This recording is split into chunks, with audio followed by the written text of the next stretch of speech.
Hello বন্ধুরা, আশা করি সবাই ভালো আছেন। গ্রীষ্মের প্রখর রোদে প্রাণ জুড়ানো এক রেসিপি নিয়ে আমি আজ হাজির হয়েছি।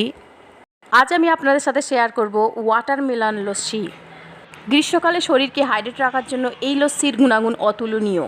এটি শুধু শরীরকে শীতল করে না, স্বাস্থ্যের পক্ষে খুব উপকারী।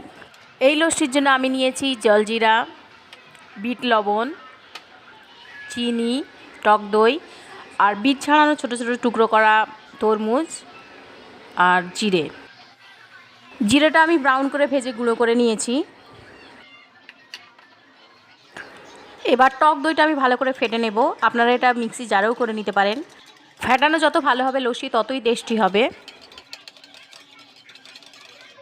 ফেটানো দইটা আমি আলাদা একটা পাত্রে ঢেলে নেব।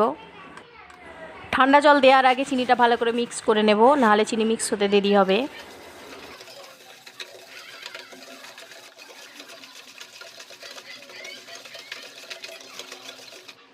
এবার সামান্য ঠান্ডা জল দিয়ে দেব,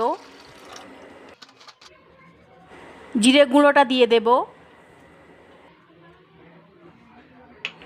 স্বাদ মতো বিট লবণ দেব। এবার তরমুজের ছোট ছোট টুকরোগুলো দিয়ে দেব। শেষে জলজিরা দেব, আপনারা চাইলে এটা নাও দিতে পারেন। এবার সব উপকরণগুলো একসঙ্গে মিক্স করে নেব।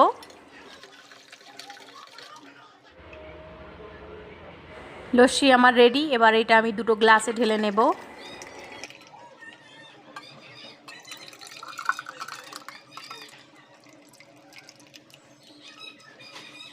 এবার উপর থেকে বরফের টুকরো দিয়ে দেব।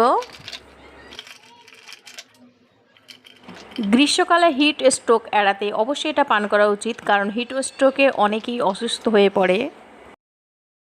এটা অবশ্যই আপনারা ট্রাই করে দেখবেন।